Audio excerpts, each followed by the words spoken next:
Descubra o portal da Câmara Municipal de Macaé. Nele você encontra informações atualizadas, agendas e serviços ao cidadão. O site oficial é uma ferramenta essencial para quem deseja acompanhar de perto as atividades legislativas e estar por dentro de tudo o que acontece na nossa cidade. Acesse agora e conheça tudo o que nossa cidade tem a oferecer. O portal da Câmara Municipal de Macaé é um espaço dedicado à transparência e à prestação de serviços, facilitando o acesso a informações e promovendo a participação cidadã. Não deixe de visitar e explorar todas as funcionalidades disponíveis.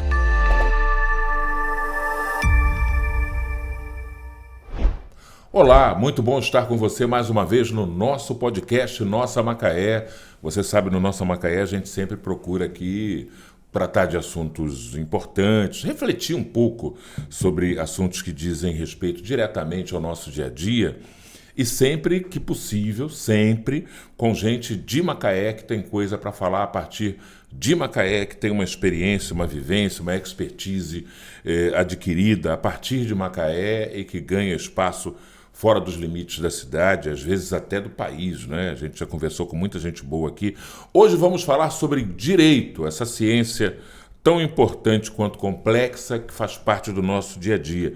Quem não precisa do direito para viver? Todo mundo precisa do direito para viver, né? As pequenas coisas, existe a ciência do direito. Você tem o direito do consumidor, você tem o direito civil, você tem o direito penal, né? Você tem aí as relações de consumo, como eu disse, todo dia você se depara com algo que diz respeito ao direito. Para falar do direito está aqui o Rômulo Bósio, que não é só advogado, não, ele é uma opção de coisa. O advogado é uma delas, é um comunicador com uma oratória fabulosa, um jovem muito bem preparado, e vem falar com a gente sobre direito, e em particular o direito imobiliário, não é isso, Rômulo? Prazer te receber. Obrigado pelo convite, assim, para mim é um privilégio, como eu estava falando nos bastidores aqui, para mim vamos chamar de uma cachaça, porque é um prazer enorme.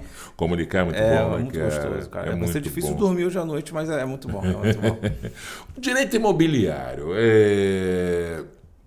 ele se relaciona com todo trâmite de transações imobiliárias, seja de venda, arrendamento, incorporação, locação, tudo que diga respeito às relações imobiliárias tem um direito específico, tem um capítulo do direito especificamente voltado para ele.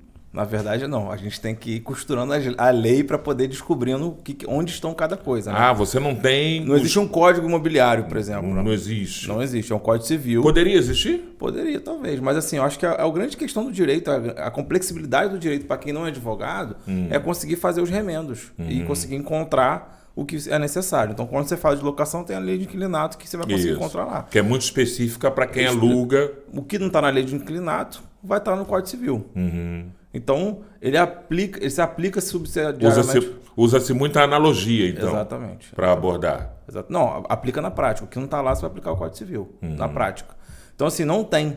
Inclusive, até um gancho seu para eu falar uma questão, que eu criei uma comunidade que é às quartas-feiras, às 19 horas, online, aberto ao público. Quem quiser ir lá apresentar um caso, eu quero fazer uma consulta, eu levo o caso lá e a gente consegue discutir o caso lá para mais colegas. Tem corretores, advogados. É tipo uma consultoria só que online. É um nível para estudar. Então não é uma consultoria gratuita, vamos dizer. Sim. É um momento de estudo onde vão ter colegas para discutir aquele caso específico. Legal. E o nome é Código Patrimonial. Isso está onde? Está no YouTube? Está no meu link da bio do meu Instagram. É só clicar lá. Lá você vai ser direcionado para um grupo no WhatsApp. E aí chega quarta-feira, 10 para as 7, eu deixo o link lá. Pelo Zoom a gente faz esse encontro. E o Instagram é o Rômulo Bósio. Rômulo Bósio. Procurou lá Rômulo Bósio. Vai chegar lá, vai encontrar no meu Instagram lá o link. Mas esse é um ponto. Acho que a gente não tem... São muitas legislações. Por exemplo, quando a gente fala de direito imobiliário, que a gente fala de aquisição e venda de propriedade, propriedade especificamente... E aí não se confunde com posse, né? Propriedade é quem é o dono realmente do imóvel. Vai envolver o direito notarial e registral. Então a gente vai para a lei de registros públicos. Então a gente... mas tem Código Civil? Também tem Código Civil. Então os remendos e como que a gente consegue construir isso para vamos chamar uma estratégia, uma lógica imobiliária, assim. Então Acho que talvez esse seja o grande problema da sociedade, de não conseguir, talvez não conhecer nenhum Código Civil, vamos saber que seria a base, e a partir dele ter que conhecer outras leis também, saber como é a aplicação. No começo dos anos 2000, aqui em Macaé, aconteceu um fenômeno muito interessante que foi uma verticalização da cidade, um aumento expressivo na construção de prédios, de apartamentos e prédios comerciais também. E aí, uma coisa muito comum, um fenômeno muito comum que surgiu foi o da incorporação, onde uma pessoa, uma família, enfim, tem um terreno e ela não quer vender aquele terreno, ela não vende por uma razão qualquer, aí chega alguém com uma proposta de incorporar. Eu conheci muita gente que ficou com medo dessa proposta e deixou de fazer o que pareciam ser bons negócios, né? E aí o incorporador oferecia 3, 4 apartamentos em troca do terreno, mas aí o dono do terreno não entendia que o que ele ia fazer não era uma venda, ele não ia receber dinheiro. Esse negócio é arriscado realmente? Tem muita arapuca nesse tipo de negócio? Tudo tem risco, né, Silvio? Imagina o seguinte, como que funciona a incorporação, assim, tentando explicar sem juridiquês, tá? Imagina que a gente tem um terreno. Sim. E aí cada imóvel, ele tem uma matrícula no registro de imóveis. Isso. Tá? Então lá na matrícula vai estar a descrição do imóvel, lá, lote de terreno, de número tal. Medindo tanto por tanto. Exatamente. Imagine que eu agora pegue esse lote e te entregue várias matrículas de unidades a serem construídas. Isso é incorporação. Então você consegue até vender, por isso a lei de incorporação ela permite isso, que você vai vender antes da construção. Então isso é um grande risco, porque você precisa avaliar se de fato aquele projeto de incorporação, se ele vai ser efetivamente vai ser realizado. Porque quem vende antes, vende para se capitalizar. Pode ser. Para investir na obra. Exato. Né? Se não vender... Exato. Porque assim, teve situações em Macaé, eu não sei se você chegou ao seu conhecimento, por exemplo, na linha azul tem... Se você passar na linha azul, é o nome do empreendimento, mas tem assim, um empreendimento abandonado à direita de quem vai em direção à ajuda. Exatamente. Você acredita... essa época que foi feito esse empreendimento, eu trabalhava no cartório ainda. E eu escutei histórias de pessoas que pagam o boletim lá para a incorporadora até hoje, cara. Olha que loucura. A incorporadora não está nem mais aí, né? Não tá, Sambou fora. Sumiram. Então, assim, hoje tem gente vendendo curso de loteamento na internet, que eu já acompanhei, que aí explica como que você pode incorporar, criar o loteamento, individualizar. Mas, assim, é bom avaliar quem está por trás dos negócios jurídicos. Isso é muito importante. E às vezes a sociedade acredita que contratar um advogado vai ser caro, às vezes acredita que não é para isso, não, o advogado vai complicar. E assim, muito pelo contrário. Se o meu cliente, por exemplo, se ele pudesse aprender um pouquinho mais antes de fazer a transação e fosse para a transação com um pouquinho mais de conhecimento, quando eu chegasse para corrigir alguma coisa, seria muito mais fácil para mim. Então tem situações que eu chego que já não tem mais muito o que fazer, pô. Então assim... principalmente transação, vai comprar, vai vender, destina um valorzinho, não precisa ser um Rômulo não, mas procura um advogado especialista em direito imobiliário que vai conseguir analisar a matrícula, ver os riscos que tem. Às vezes, Silvio, não é risco de você perder um imóvel não, às vezes você cria na sua cabeça lá que você vai receber aquele imóvel em 3 meses, fazer a escritura em 3, 4 meses, e eu analisando a documentação eu vejo que tem muitas coisas a serem feitas ali e que vai demorar mais do que 3, pô. Vai demorar 6, vai demorar 12. Então eu consigo fazer uma análise prévia e ver, esse imóvel aqui é da pessoa, não é? Como é que tá isso aqui? Foi como eu falei, eu tenho hoje um olhar estratégico, por conta da minha experiência no cartório, que eu consigo identificar a matrícula, a parte lá da propriedade de fato e conseguir fazer todo o desenho estratégico. Então, isso passou um pouco também da parte de despachante, que aí eu conheci mais de prefeitura, INCRA, enfim. Então, assim, isso faz muita diferença para você evitar um monte de problema, né? Por exemplo, a pessoa que se encanta com um imóvel ou com um terreno, gosta daquilo ali, aí quando chega lá e aí pergunta, tá, beleza, você quer quanto? Tá dentro do meu orçamento esse preço aqui, vamos conversar, mas dá para fazer? O imóvel está em seu nome? Não, estava em nome de papai morreu. Como é que desenrola esse negócio? Aí tem que avaliar. Foi feito inventário? Não foi feito inventário? Se não foi feito, tem que fazer inventário. Não tem o que fazer. O espólio, o chamado espólio, que são os remanescentes, que são herdeiros, não podem, mesmo de comum acordo, vender sem que tenha sido aberto o inventário? Não, senhor. Pode vender, pode fazer uma cessão de direitos hereditários, mas ele vai ter que estar dentro do inventário. De qualquer forma, tem que fazer o inventário. E ele faz a cessão de direito e o inventário corre aqui na outra via, mas ele tem que existir. Aí quem recebeu a cessão vai entrar, se for um judicial, ele vai pegar a cessão e vai acoplar dentro do inventário. E aí vai sair uma carta de adjudicação. Essa carta de adjudicação que o juiz vai emitir, ele vai pegar e vai registrar a carta de adjudicação no cartório. Então vai sair direto do nome do falecido, de cujos, para o novo proprietário. Isso é possível. Mas morreu, tem que fazer o inventário. Existe uma hipótese que pode ser que não seja feita, é a hipótese de uso capião, tá? Mas aí eu não recomendo, porque você vai precisar ficar 15 anos na posse de propriedade do imóvel. Isso. Então, assim... Não é toda a região, né? Senão, que comporta o uso capião, né? Senão é uma burla, né, que a gente está falando. Você vai ficar burlando o inventário o tempo inteiro para você arrumar outro caminho, né? O que tem sido feito é que pega muito aquela pergunta sua lá no começo, né? O direito imobiliário, ele vai estar acoplado com o direito tributário, porque quando você compra e vende, a propriedade do imóvel incide imposto, que é o IPTU. A compra e venda incide imposto, que é o ITBI. A herança incide imposto, que é o ITCMD. A doação incide imposto, que é o ITD. Então, a gente tem imposto, ou pode ser que também seja lá o DEM, outro imposto. Então, o direito tributário está muito associado. Às vezes, tem cliente que chega com problema de IPTU. E aí, isso tecnicamente, é uma questão mais tributária.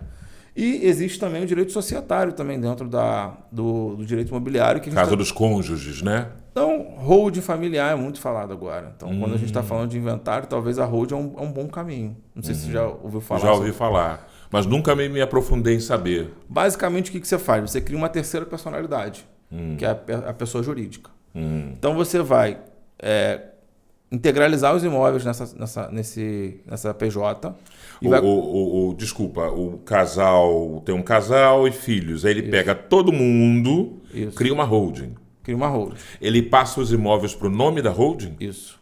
E aí, se essa holding não for de atividade imobiliária, ela pode ter uma isenção de TBI. Então, ele vai arcar só com custo de cartório. Só de registro de cartório. Então, ele integraliza. Quem vira o dono, agora fica a empresa, PJ.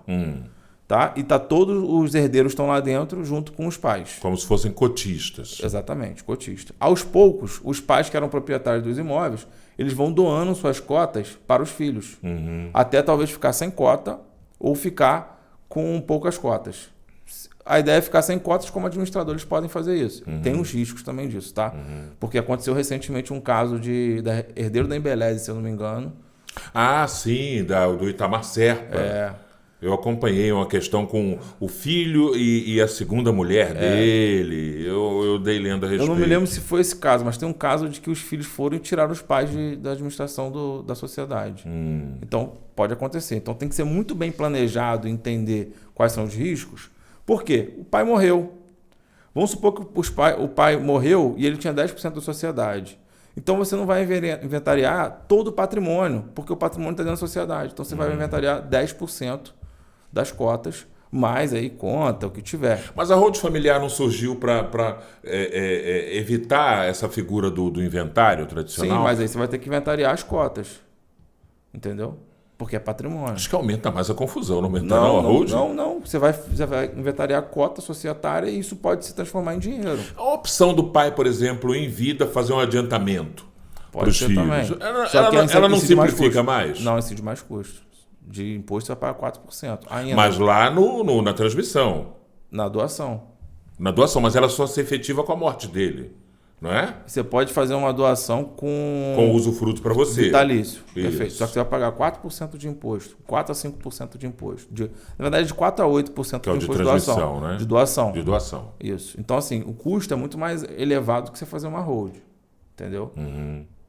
Também é uma hipótese, tá? Por quê? Morreu, você vai lá, pega a certidão de óbito e extingue o usufruto. Pronto. Você já está com o imóvel para você conseguir fazer o que você quiser. Agora, o que acontece? Você tem 10 imóveis. O proprietário morreu. Até você abrir o inventário, às vezes você não tem dinheiro para você abrir o inventário. Para você vender, você vai pedir uma vara judicial. Ou você vai ter que inventariar tudo. Então, assim, Com a PJ, você não precisa disso. Você troca o administrador e você consegue... Porque a personalidade jurídica tem personalidade própria. Então, você não precisa de todo esse rolê para você fazer a administração. Você muda o administrador, pronto. O patrimônio está lá dentro. Essa que é a concepção da holding. Aí tem as questões também tributárias, tem as questões contábeis que você precisa avaliar, quais são as obrigações acessórias. Então, é um caminho também, né? Bem interessante. Direito tributário, está aqui na minha frente um especialista, que é o Rômulo Bosio, né, que é advogado especialista em direito tributário, trabalhou em cartório, entende pra caramba da rotina do cartório, notadamente dessa questão de registro imobiliário, das questões todas que correm em torno disso. Eu queria que você falasse aqui de um caso muito famoso de Macaé, que envolve uma parte da cidade que tem uma concentração populacional enorme, chamada Balneário Lagomar. Eu lembro quando um promotor do Ministério Público Federal veio aqui e sobrevoou o bairro Lagomar e chegou à conclusão que não tinha mais jeito, que aquele adensamento era impossível de ser removido e que, portanto, foi quando, enfim, liberou à prefeitura o poder de intervir com esgotamento, com uma série de intervenções de infraestrutura, que até então, e muita gente não sabia disso, a prefeitura não podia sequer calçar ruas no Lagomar, porque havia um impedimento legal, porque aquela área, anteriormente, ela foi configurada para ter um tipo de edificação, um tipo de loteamento, e a turma passou o rodo, né? Perfeito. E saiu fracionando aquela porção de caixinha, de quadradinho, e saiu vendendo. Mas até hoje, ainda nos dias de hoje, 2025, tem gente que 10, 15, 20 que é dono do mesmo terreno, que tem papel na mão porque o mesmo sujeito vendeu para 10, 15 pessoas. Como é que ficou aquilo ali? Deu para regularizar aquilo ali? Esse é o primeiro grande, acho que, história e caso que eu aprendi dentro do registro de imóveis lá no cartório. Foi o Lagomar? Porque eu fui substituto do cartório que registrava o Lagomar. Que em terceiro ofício a gente era responsável. Que era ali no edifício Elias Agostinho. Isso, né? Eu trabalhei na época que era na Galeria Na Galeria Elias Agostinho e hoje está na Rua Conde de Araruama. Exatamente. Eu não peguei essa transição para lá não, tá? Eu não sei os pormenores de hoje em dia, tá? Você me falou, não sabia e tal. Também não sei como é que tá, por exemplo, questões do REURB, como é que a prefeitura faz isso lá e se faz. O que eu sei? Vou falar assim, vou falar o que eu sei que eu tenho convicção, de que eu sei lá dentro, e o que eu sei que... O que você vivenciou, né? O que eu escutei, e o que eu sei que eu escutei, tá? O que eu sei, o Lagomar foi um loteamento feito para ser sítios.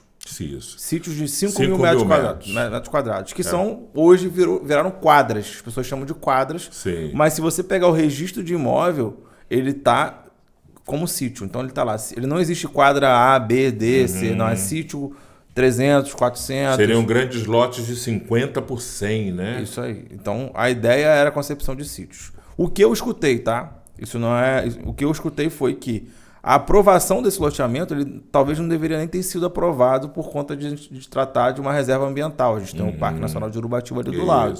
Então, esse foi o grande, acho que, teor que não permitiu os desmembramentos dessas áreas, porque essa era uma grande questão que a gente não fazia dentro do cartório. Que era, 5 mil é 5 mil, acabou. Não tem como desmembrar.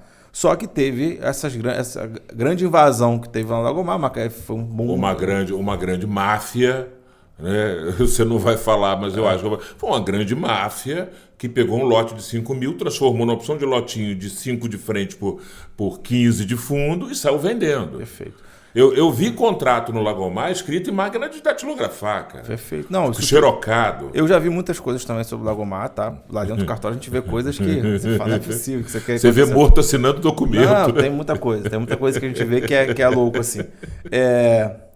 Então, assim, eu sei que não era permitido por conta disso. E aí eu vou voltar lá no que você falou lá atrás. Lembra da lei de incorporador lá? A lei de loteamento é a mesma coisa. Então, assim, quando o loteador, ele também tem a mesma permissão de vender o lote antes mesmo de estar concluído. Só que, assim, ele tem a obrigação de fazer calçada, rua, esgoto, água, iluminação. Como a gente já teve outros loteamentos aqui na cidade que foram embargados, vendas, porque não terminou a parte da questão da obra. Então a obra era do loteador, tá? E ele não fez, né? Então, assim, tem todas essas questões, essas nuances. Eu não sei o que o poder público hoje pensa sobre o loteamento da UMAR. Inclusive, chegou no escritório um caso recente de um desmembramento que pediram para fazer lá. Eu acredito que seja possível no momento atual, né? Porque eu acho que já tem muitas coisas lá de edificações. Mas, assim, é isso, assim. Infelizmente, eu acho que no Brasil a gente tem um pouco dessa cultura de pouca organização em relação ao direito imobiliário, né? A gente estava falando há pouco sobre... Eu estava fazendo uma pesquisa, Silvio, de marketing para o meu escritório. E aí, no YouTube, eu botei um termo lá e apareceu como regularizar imóvel no México. E aí eu tive a curiosidade para saber como era o registro de imóveis nos Estados Unidos. E aí eu descobri que tem uma brasileira em Joinville, ela é uma tabeliã de Joinville, e ela fez um estudo, uma comparação do direito registral e notarial do Brasil com o direito registral dos Estados Unidos. Certo. E aí, isso eu acho que quem só vai conseguir saber isso quem trabalhou em cartório ou quem conhece de cartório. A gente tinha antigamente os livros 3 do registro de imóveis, que eram livros transacionais. Então era assim, a matrícula que eu falei que não existia, era um número de ordem. Então eu vendi para Silvio e a gente fazia um registro só dessa transação. E aí depois Silvio vendeu para Rafael, aí tinha um registro só da transação de Silvio para Rafael. A gente não tinha uma continuidade do registro de imóveis no livro 3. E a gente mudou. Então a gente fez um livro 2. O livro 2 não. Agora a gente vai registrar o histórico do imóvel. Então essa é uma diferença. Quantas vezes aquele mesmo imóvel entrar numa transação, essa transação é gravada ali naquele mesmo registro. Naquele mesmo registro. De forma, numa linha do tempo. Os indicadores são reais, que a gente chama. Sim. Porque ele envolve a matrícula do imóvel. Certo. Antigamente a gente tinha indicadores pessoais, que envolvia as transações e as pessoas. Certo. Então, se você tivesse feito 10 transações no cartório, no indicador pessoal, para achar o imóvel seu, a gente teria que ver as 10 transações.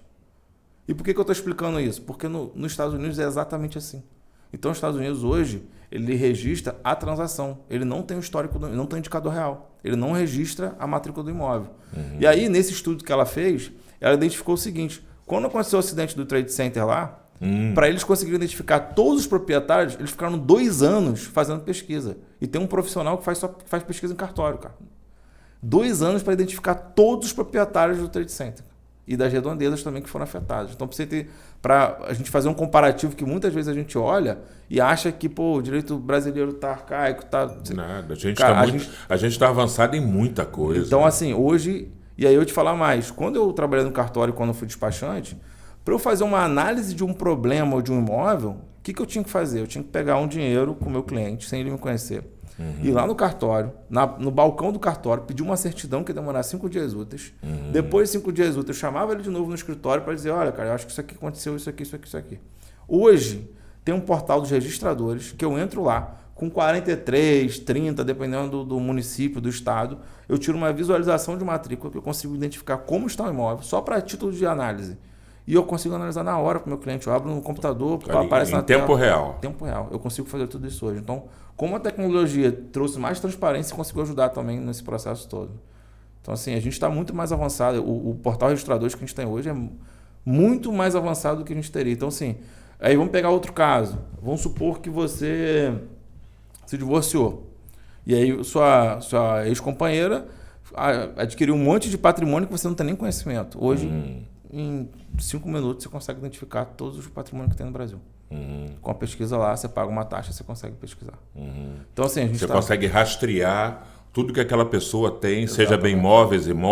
Exatamente. Eu fiz recente para vamos abrir. Aí tá, agora tem que descobrir a matrícula, vamos tirar a certidão da matrícula, vamos ver individualização. E a gente está avançando com o futuro, a gente conseguir pensar lá no endereço, a gente vai conseguir ver todas as matrículas que estão dentro daquele endereço. As cidades maiores já têm isso, os registros mais novos já estão no mapa de registro de imóveis, mas cidades menores a gente precisa... Acho que a gente precisa muito entender essa cultura da gente... posso fazer um contrato de gaveta? Pode. Tem situações que não tem muito o que fazer, mas assim, vamos ver como que a gente pode regularizar esse imóvel. Torce pro vendedor não morrer, né? Torce pro vendedor não morrer, torce pro vendedor ser o vendedor real, torce para ser honesto. Você não ter nenhum tipo de problema. Às vezes a venda de contrato de gaveta parcelado envolve uma quebra de contrato, você pode perder o imóvel. Tem uma série de questões. Mas eu acho que a gente precisa ter uma cultura maior da gente registrar imóvel. A gente registrar, ter a segurança jurídica de estar isso no seu nome, de que, pô, quero oferir. Certeza. Eu acho que isso falta ainda pro brasileiro, sabe? Com certeza. Eu sempre falo o seguinte, que negócio de ocultar patrimônio, não vou registrar não porque eu não quero no meu nome, tá? Mas você é o quê? Você é bicheiro? Você é contraventor? Você é traficante? Não. Então para que você quer ocultar patrimônio? Exatamente. Ah, porque eu não quero pagar imposto. Não, mas todo mundo paga imposto. Você não quer pagar imposto, você pode discutir a validade de você ter um imposto sobre a propriedade. Eu acho que é uma discussão que tem lá a sua validade, porque afinal de contas parece que você está sendo penalizado por ter algo, né? Você compra um carro e tem que pagar imposto todo ano pelo fato de você ter um carro e utilizar o seu carro, e assim vale para uma casa. É realmente algo que se pode discutir. Mas a regra do jogo é essa. E enquanto ela vigia, você tem que pagar, meu amigo. Eu faço pós em direito tributário, né? E aí, às vezes, chega alguém e fala, pô, doutor, como é que eu faço para não pagar imposto? Não sei o que. Não tenha. Eu ia falar, olha só, pensa o seguinte, você quer ganhar mais dinheiro? Ah, quero. Meu amigo, ainda que você consiga algumas coisas de elisão fiscal nesse momento, vai chegar uma hora que você vai ter que pagar imposto, cara. Quanto mais dinheiro você ganha, mais imposto você tem que pagar. Então, você está pagando imposto, você não está ganhando dinheiro, pô. Exatamente. Você tem um livro de direito tributário que é o princípio fundamental de pagar imposto. Não tem jeito.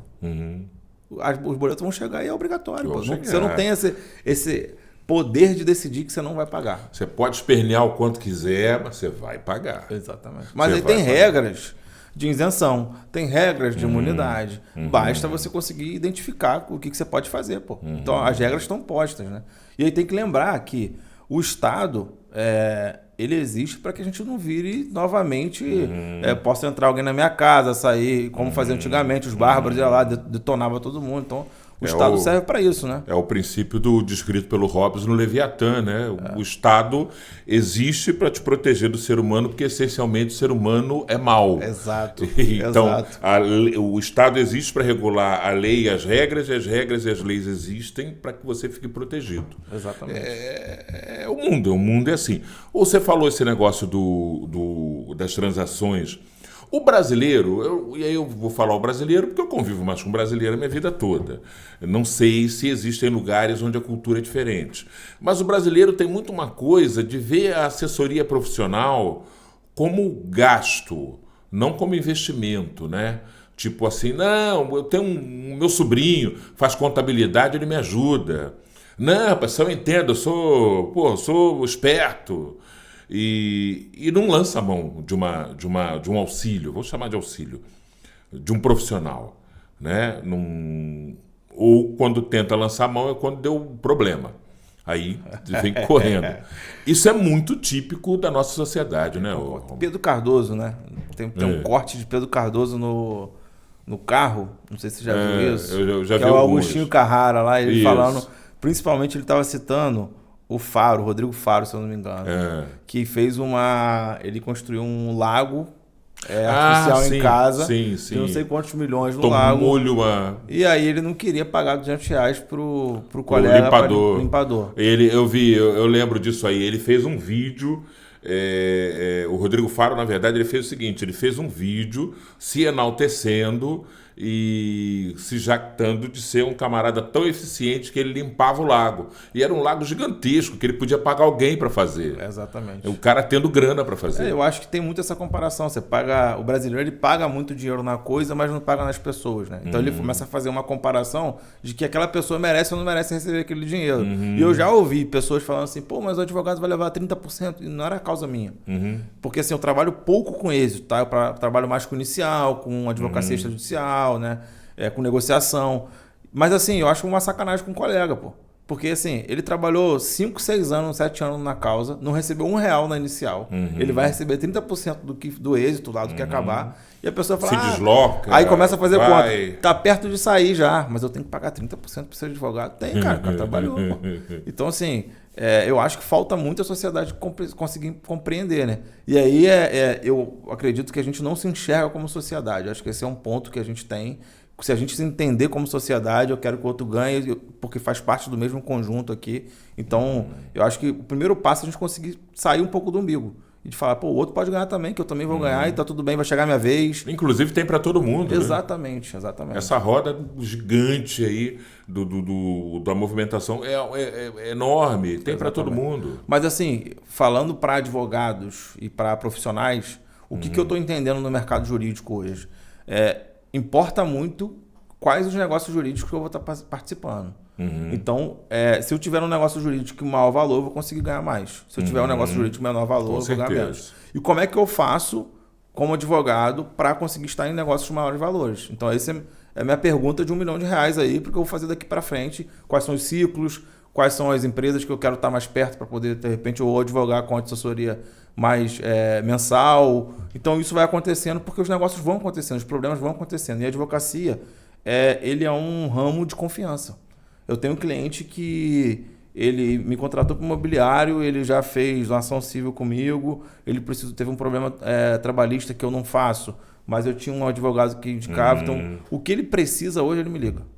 Até contador a gente indiquei para ele, para você ter noção. Então, assim, porque vira um vínculo de confiança e é exatamente isso. Então, assim, eu tô falando, isso aqui é para quem é advogado, né? Que de repente está advogando, a forma que eu penso sobre isso, que eu acho que vai quebrando um pouco desse cenário, né? Então, assim, se ele está num negócio jurídico que tem mais valor agregado, ele vai também entender que para a proteção dele ele precisa de mais investimento também nesse cenário, né? Lógico. Sempre lembrando que tem um advogado para todo tipo de orçamento, todo tipo de causa. Exatamente. É posicionamento, né? É uma questão de buscar, por exemplo, você tem advogados que fazem criminal, que popularmente e de forma um tanto quanto até pouco honrosa chamam de porta de cadeia, mas é um segmento do direito. Perfeito. E há quem precise daquele cara ali para aquele habeas corpus. Perfeito. E assim, ele trabalha com direito de liberdade, né, Silvio? Sim. Imagina a gente sair, você ficou preso, você não sabe quando você vai sair, quem você vai encontrar, o que você vai comer ou não vai comer lá dentro.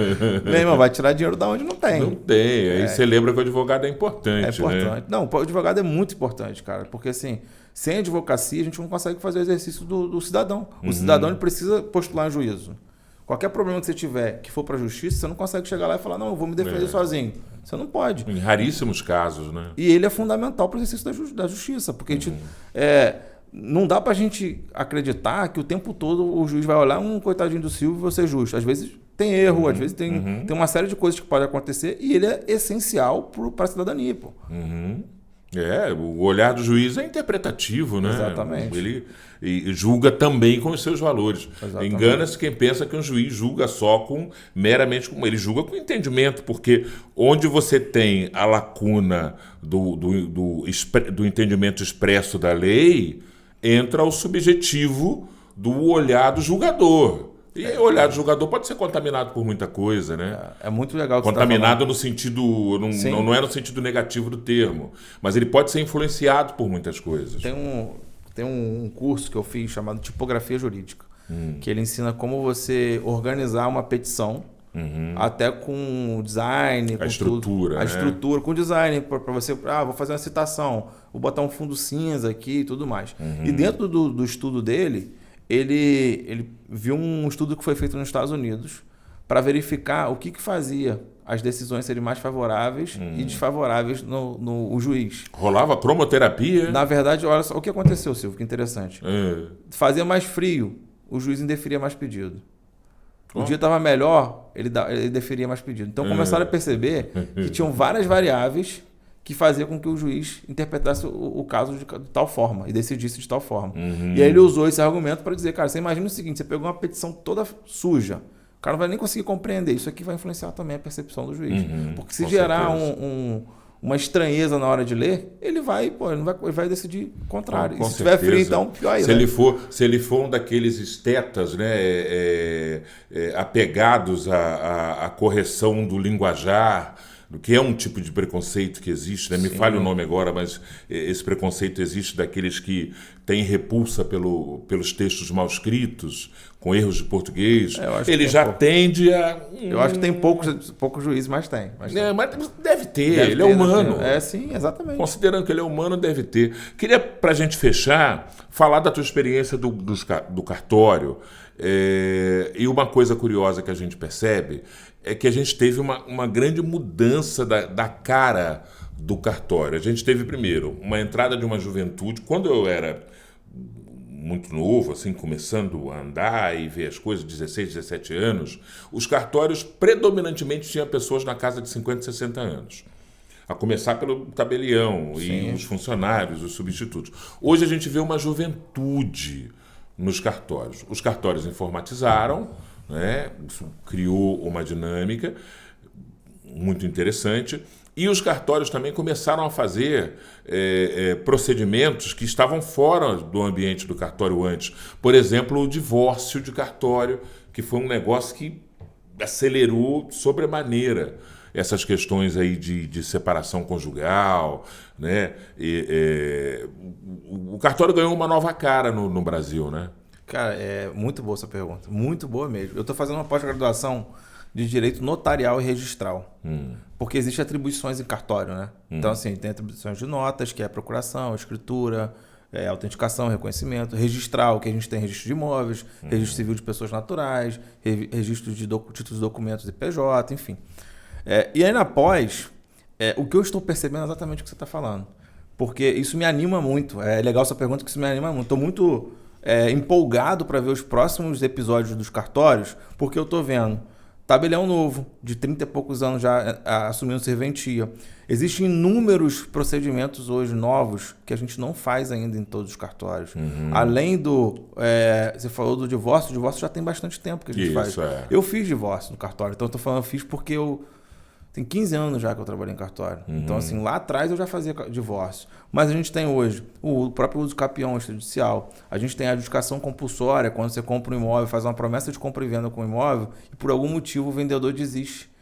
Some, não quer lavrar a escritura, você tinha que ir para juízo. Hoje, se você tiver a comprovante de quitação, você consegue fazer diretamente no cartório. Independentemente dele ter sumido ou não. Você vai lá, pede para citar ele, não se manifestou, pronto, você consegue já passar para o seu nome.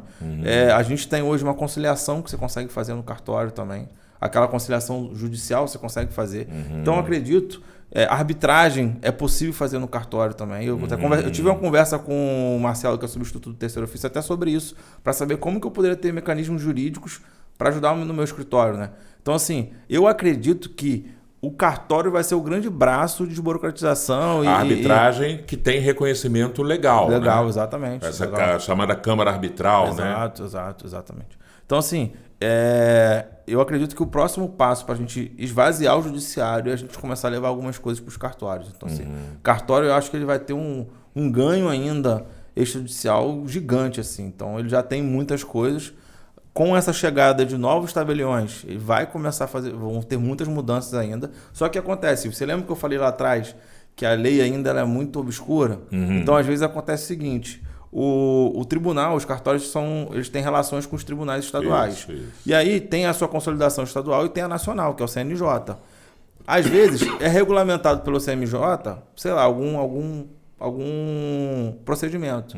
Mas ele não é completamente regulamentado. E aí o tabelião ele fica com medo de fazer... E aí o TJ, por exemplo, não acata? Não é nem questão de acatar. Ele diz assim, ó, pode fazer uso capião extrajudicial no cartório, mas ele não diz como. Ele não diz o que precisa ser feito. Tá. Aí eles ficam com medo ainda de como vai ser. Até ser regulamentado propriamente dito na sua íntegra. Até vir um manual dizendo como se faz. Exatamente. Porque aí o tabelião ele não fica seguro. Por quê? Porque, e se o procedimento mudar? Eu já fiz lá atrás. Como é que vai ser? Vou ser responsabilizado? Não vou? E a gente teve uma outra alteração que também fez muita diferença. O tabelião ele tinha responsabilidade objetiva de tudo. Então, por exemplo, se você comprou um imóvel, não pagou ITBI e ele não averigou na hora do ato do registro, sabe quem pagava o ITBI? Ele. Era assim. Hoje em dia mudou. Então a legislação mudou em relação à responsabilidade do tabelião, é subjetiva hoje, então faz com que ele consiga ter menos medo, né? Então acho que a pessoa da velha guarda ainda continua com medo, mas a galera que tá chegando nova tá vindo aí realmente para fazer muita diferença, assim, muita diferença. Tem um pessoal, produtor de conteúdo digital muito bom para falar de direito imobiliário, para falar de direito registral e notarial, e eu acho que sim, tem um caminho longo aí. Além do judiciário, acho que começar a ter inteligência artificial já conseguiu. Você falou da velha guarda. Essa chamada velha guarda foi muito resistente a essa modernização do ambiente do cartório? Foi. Pelo que eu vi, até nessa pós, a pós pela ENOR, né, que é o Instituto Nacional de Direito Notarial Registral, se não me engano, Escola Nacional. O que foi falado lá é que o portal Registradores que eu comentei mais cedo aqui, que a gente consegue tirar a certidão online, ele era facultativo. E aí tiveram vários cartórios que não tiveram adesão. Aí ele se tornou obrigatório. Agora funciona. Agora teve que ir na marra, né? Não, na marra. E eu acho que vai ser assim para muita coisa. Muita coisa vai ser assim ainda. Porque eu acho que tem que ser assim, cara. Tem que ser assim, entendeu? Então... Como tudo, né? A novidade no primeiro momento espanta, cria uma certa resistência, mas depois a adesão é compulsória, inevitável. Então, assim, e vai ficar um pouco mais complexo para ser tabelião. Hoje em dia a gente tem o Exame Nacional de Cartórios e tem as provas dos tribunais. Então, você faz uma prova, Exame Nacional de Cartório, que você fica habilitado 6 anos para passar num concurso, depois tem que passar um concurso no tribunal para você conseguir escolher, receber um cartório. Né? E aí... Mas o tribunal, desculpa, avalia os cartórios também? Os estabelecimentos cartórios em relação à eficiência, agilidade, nível do atendimento. Há essa avaliação também? Na minha pós, não avalia, tá? Geralmente ele avalia atos jurídicos, tá? Certo. Mas o que eu tô, como eu falei, que eu tô mais animado, eu tô vendo professores na pós falando sobre qualidade dentro do cartório, falando sobre atendimento, falando sobre gestão de pessoas. E aí eu tô falando porque eu conheço como é lá dentro. Então, assim, quando eu comecei a enxergar isso, eu falei, caraca, o cartório vai ser muito melhor do que tá? Vai ser muito melhor do que Então, acho que a gente está indo para uma profissionalização cada vez maior daqui para frente. A gente vai conseguir oferecer serviços melhores para a sociedade. Acho que esse é o grande objetivo do cartório. Né? E aí, ali, de repente, pode inibir uma ação judicial. Pô. Dentro do cartório, a gente consegue, talvez, resolver. Equacionar ali. Exatamente. Né? Fazer uma mediação, né? Vamos dizer assim. Exatamente. Legal. O Rômulo, quem quiser ter mais conteúdo teu, saber de você, te procurar, até enquanto potencial cliente, e procurar os teus serviços, ler o que você escreve, porque eu sei que se você escreve, você é um cara que gosta da produção do conteúdo, você gosta do vídeo. Quem quiser te seguir, e seguir o advogado, seguir o produtor de conteúdo e pensador Rômulo Bósio, te acha onde, em que canais, onde é que a turma te encontra no ambiente digital? Instagram, Rômulo Bósio, TikTok, Rômulo Bósio ADV. No YouTube também, Rômulo Bósio. Acho que tá Rômulo Bósio ADV no YouTube também. No YouTube a gente vai começar a produzir agora. Sim. No LinkedIn tem algumas coisas lá também. Claro. No TikTok você não faz dancinha não, né? Não faço não. Isso até é uma boa discussão. Tem uma galera que cuida do meu conteúdo lá, mas eu não faço não. O conteúdo... Eu trago, às vezes, um pouquinho de conteúdo mais leve, porque é muito técnico, porque eu até pergunto hoje, tá técnico, tá conseguindo explicar? Porque para mim é simples, né? Porque o que acontece? Eu tenho visto de uns 3 anos para cá, muita gente do direito produzindo conteúdo com uma pegada um pouco de humor, porque muita gente não sabe, advogados não podem fazer propaganda. Exatamente. Né? Advogado não pode fazer propaganda, não pode.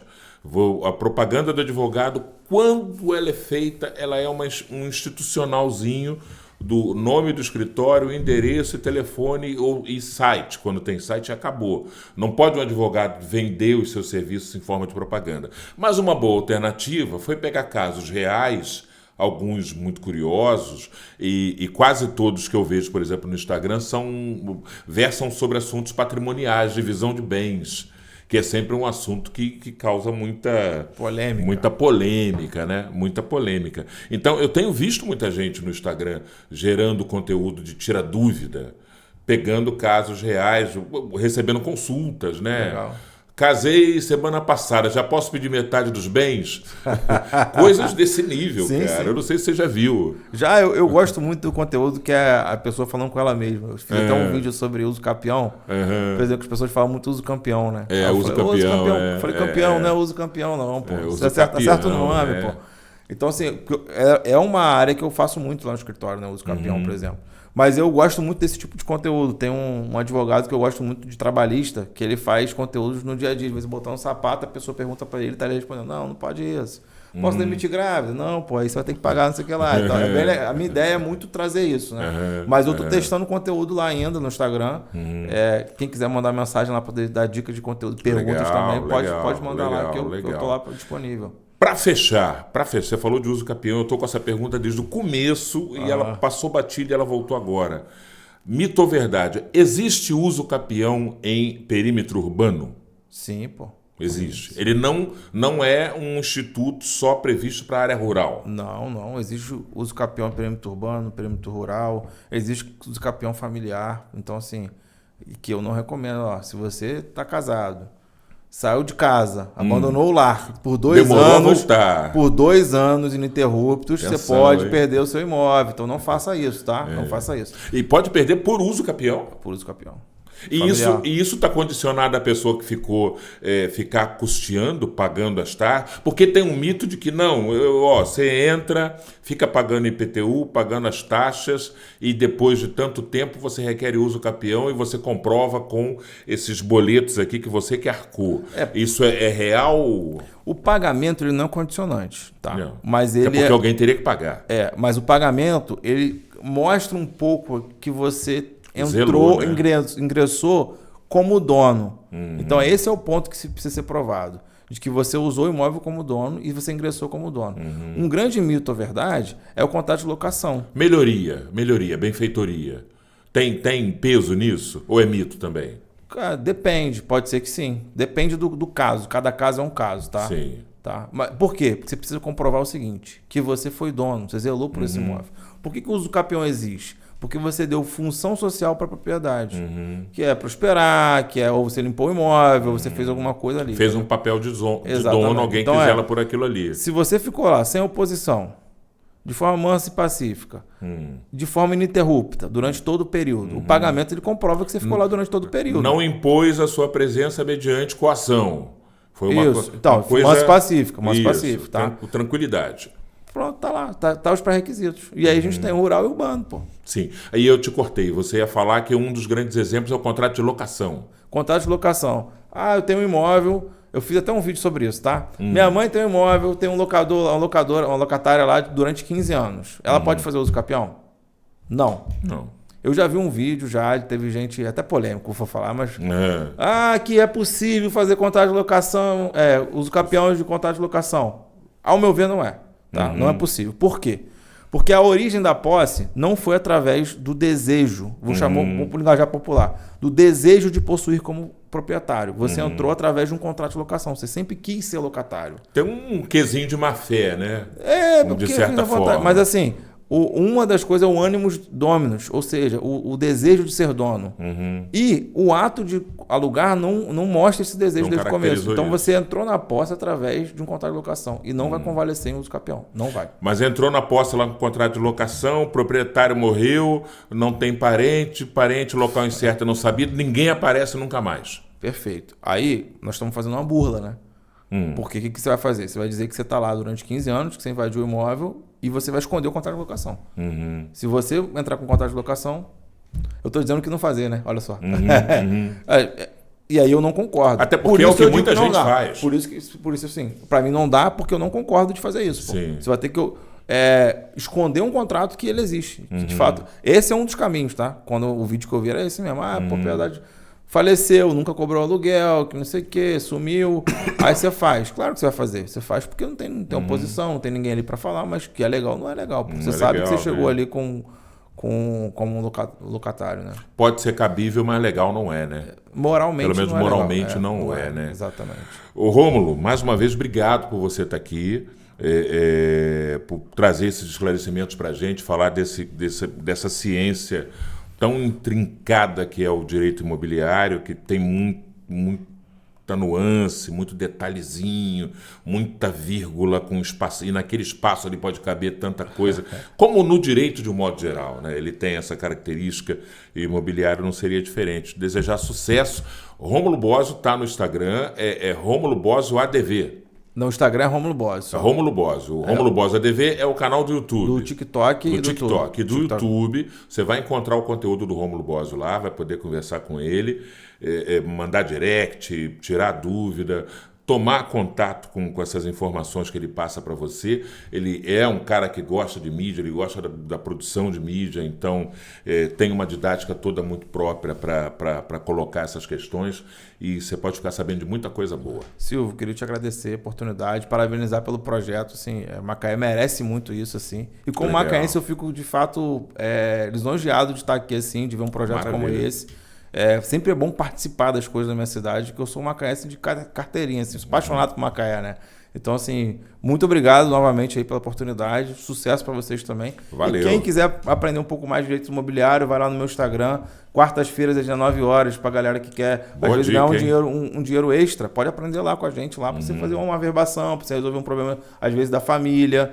Então, quarta-feira às 19 horas tem lá, só clicar no link da bio que você consegue acessar. E muito obrigado novamente. Valeu, tamo junto. É isso aí, gente. Nossa Macaé, a gente bate sempre um papo relevante, proveitoso, de informações úteis para todo mundo da nossa cidade, com gente que é de Macaé. Eu peço mais uma vez, sempre peço aqui, se você não é assinante ainda desse canal, assina o canal, ativa o sininho das notificações, manda esse podcast para todo mundo, compartilha com a família, com os amigos, colegas de trabalho, enfim, é um conteúdo feito em Macaé, para Macaé.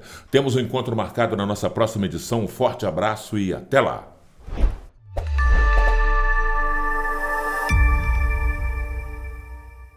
Descubra o portal da Câmara Municipal de Macaé. Nele você encontra informações atualizadas, agendas e serviços ao cidadão. O site oficial é uma ferramenta essencial para quem deseja acompanhar de perto as atividades legislativas e estar por dentro de tudo o que acontece na nossa cidade. Acesse agora e conheça tudo o que nossa cidade tem a oferecer. O portal da Câmara Municipal de Macaé é um espaço dedicado à transparência e à prestação de serviços, facilitando o acesso a informações e promovendo a participação cidadã. Não deixe de visitar e explorar todas as funcionalidades disponíveis.